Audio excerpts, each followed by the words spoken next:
Hey, everybody. Good morning, good evening, good afternoon. Welcome to Pep Talk, the podcast where we give you the truth, the whole truth, and nothing but the truth. So help us, God. We take these crazy, complex, sometimes a little off the wall conversations that you hear about health, about wellness, the things that you hear on social media. How do we take those, break them down into small, understandable, digestive talking points? And then we give you action steps and biohacks that you can do to improve your health, the quality of your family's health.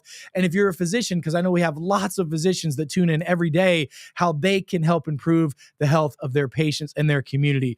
I'm your host, Dr. Eric Naputi. I'm going to be taking you down a very interesting journey today on a conversation that's affecting hundreds of millions of people globally. It's a silent disease that most people are suffering from unnecessarily. They don't understand the cause. They don't understand how to treat it. And most doctors are managing this condition and quite honestly managing it poorly, and that's osteoporosis. So listen, many of you know that osteoporosis is known as weakening and softening of the bone matrix, right? But most people assume, and they assume incorrectly, and I don't know about you, but my mother taught me a long time ago that assuming, well, it makes an ass out of you and me. And let me tell you something, it really does, especially a lot of your healthcare practitioners who say, oh, all you got to do is take some Fosamax or Boniva or take more calcium. That's just ignorant. That shows me that you have no clue what's really going on and how you can help yourself or help your patients. Now, listen to this. I want to give you some statistics first before we dive into this. According to the U.S. Department of Health and Human Services, there are approximately 200 million plus people worldwide that are dealing with osteoporosis and even more dealing with osteopenia. It's the precursor. It's pre-osteoporosis.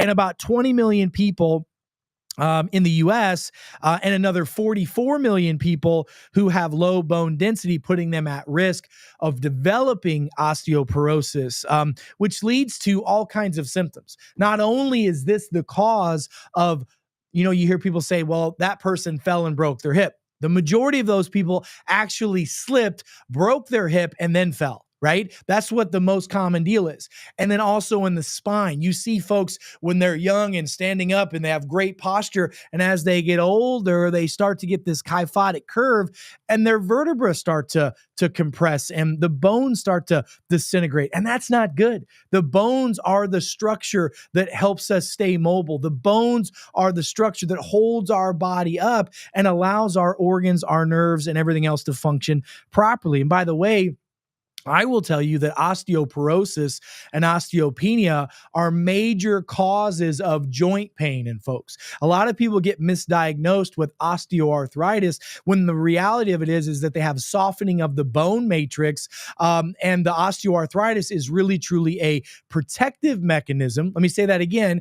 It's a protective physiological mechanism that the human body puts down in order to try to, get its body working again like it's supposed to.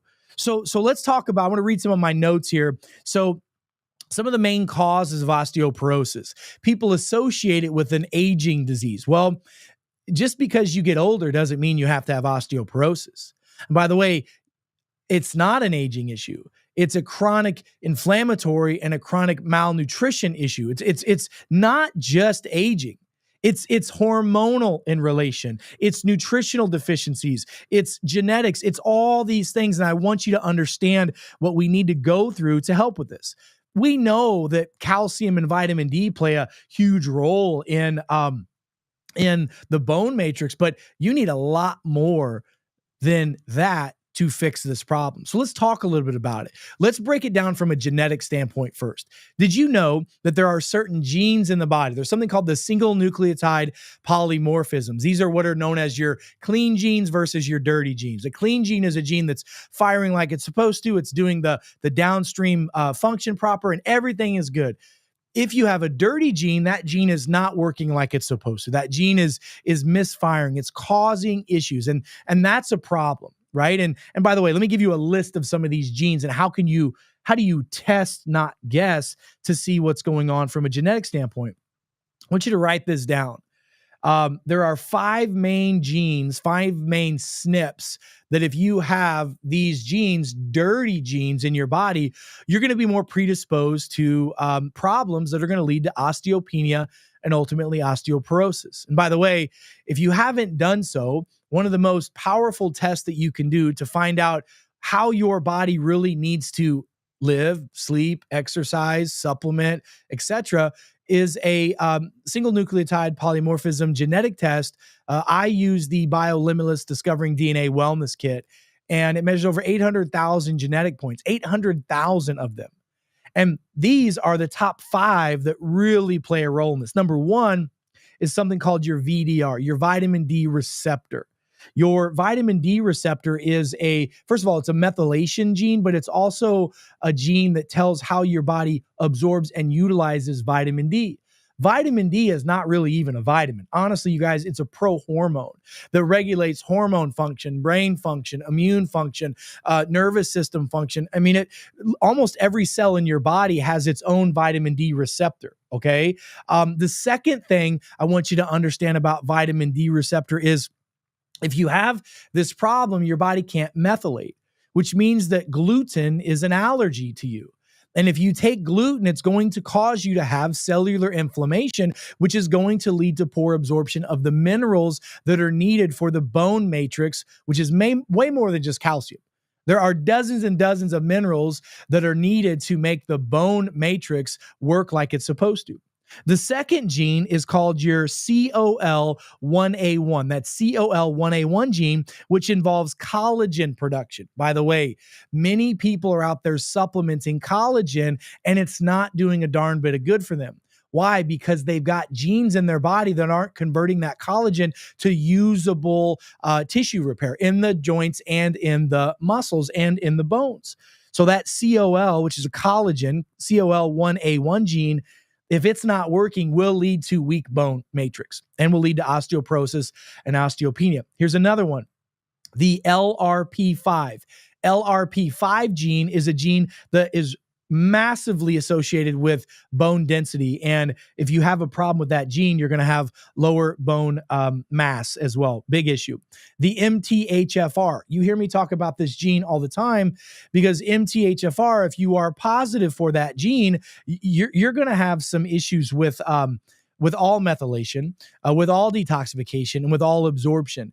And to offset that, I've done multiple podcasts on MTHFR alone.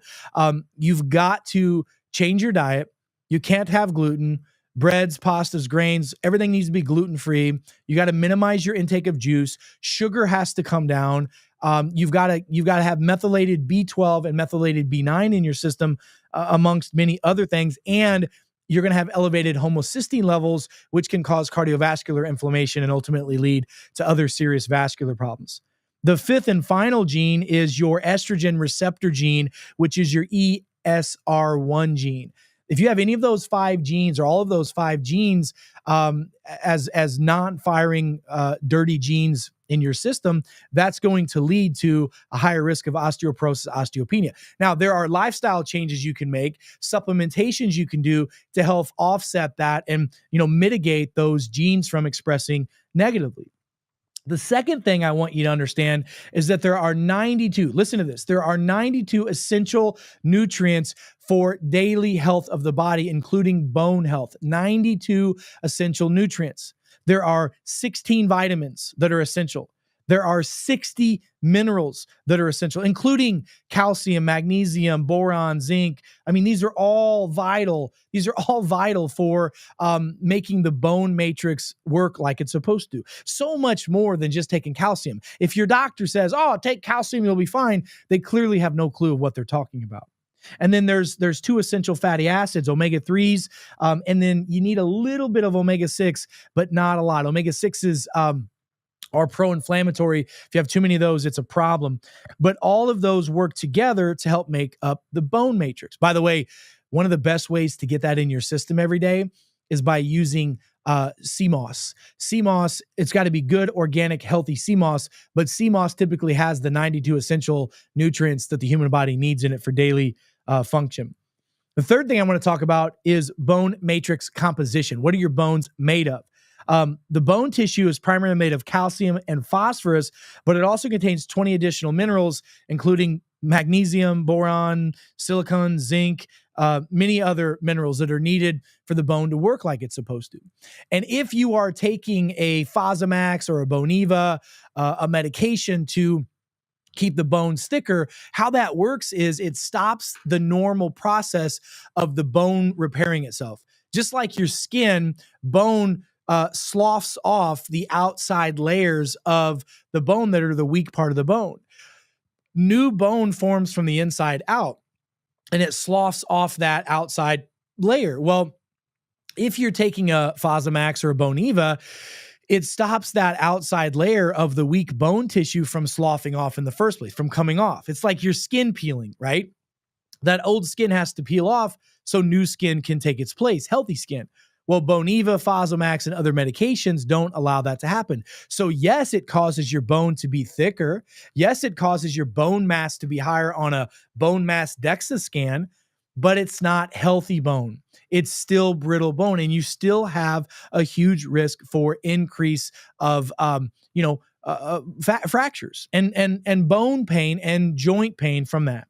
So what do we need to do? We need to do weight-bearing exercises. Folks, one of the best ways to improve your bone mass is to have all the minerals that are needed to live your lifestyle based off of your genetic profile. Make sure that you are getting the right amount of protein. Protein is so essential. Protein and protease, I'll talk about it in a minute, but it's like a cowboy. It's got a lasso and it grabs the calcium and minerals and pulls it inside of the bone matrix. You got to have something to hold that in there. And protease and protein does that. But weight-bearing exercises like walking, jogging, doing, weightlifting, that's within reason for you to be able to do is going to help build back those what are called osteoblast cells, and those are the bone forming cells in the body. Let's talk about an enzyme called protease. If you're deficient in protease is an enzyme. Anything that ends in ASE is an enzyme. And so what's an enzyme? Vitamins, minerals, and nutrients are the raw building blocks for your house. If I'm going to build a house, I've got to have raw material, but I got to have workers put those raw materials together. Those raw materials, the workers are the enzymes.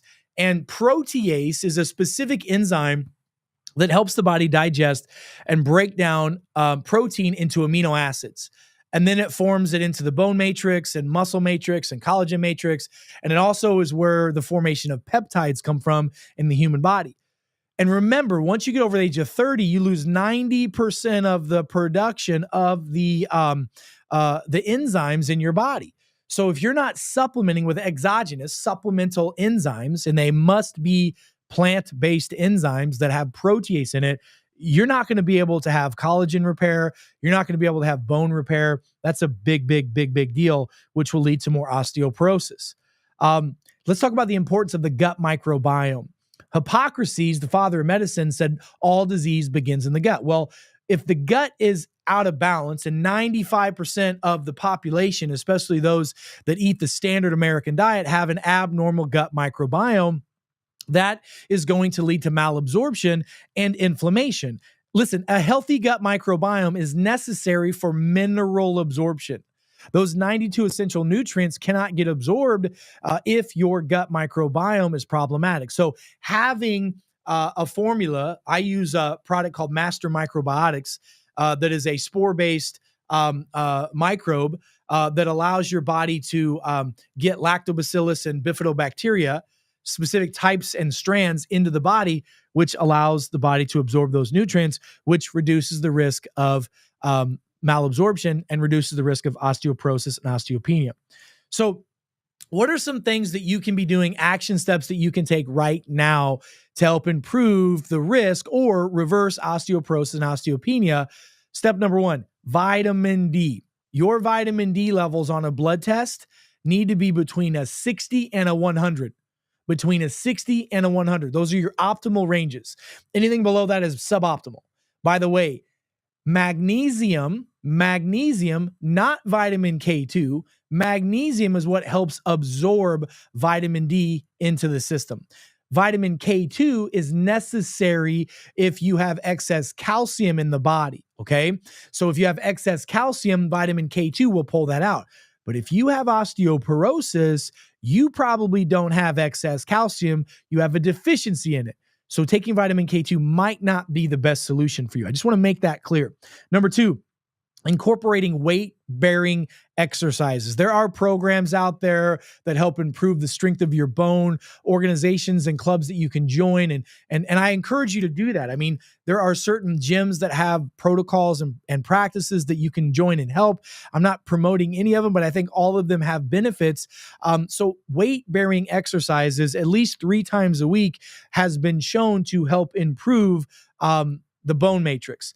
Using collagen, amino acids, and protein is going to be the key. So how do we do that? Whatever your ideal body weight is, let's say your ideal body weight is 120, 130 pounds. That's how many grams per day of protein you should be getting in your body. So if my ideal body weight is 160, I need 160 grams of protein in my diet every single day. Number 4, make sure that you're getting good, healthy probiotics in your system. A spore-based, multi-strand, absorbable probiotic is essential. They are not all made the same, and you need to make sure that you have something that has a high survivability into the GI tract, which is why I use the Master Microbiotic formula. Increase your intake of bone-building minerals. Listen, there are 92 essential nutrients the body needs every day. If you do 2 big things, it will help you immensely. Number 1, I'm a big fan of sea moss. Taking daily doses of organic, natural, healthy sea moss and using about 5 to 8 grams a day of organic sea salt, whether it's pink Himalayan, Baja Gold, Celtic sea salt, that will help you get those levels where they need to be. The next one, reduce your inflammatory foods. Stay away from the standard American diet. The only thing the standard American diet gets us is fat, sick, and nearly dead. It causes osteoporosis and osteopenia. It doesn't help reverse it. Avoid processed foods, sugars, glutens, breads, pastas. And when you go shopping at the grocery store, you should buy your foods from around the outsides on the aisles where all the fresh produce, meats, and refrigerated items are. Try to minimize your intake of, foods that are on the inside aisles. Number 7, take a plant-based protease enzyme, to help your body digest, absorb protein, and pull the minerals into the bone matrix. Number 8, hydrate. And I like either mineral-infused water. I also like water that doesn't have chlorine or fluoride in it. That can cause problems with the bone matrix. And I really, really like hydrogen-infused water. And I usually put a pinch of pink Himalayan or organic sea salt in my water when I drink it.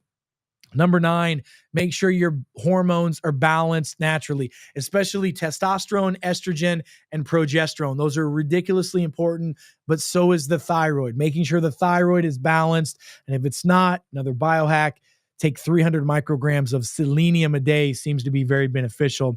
And then last but not least, test, not guess.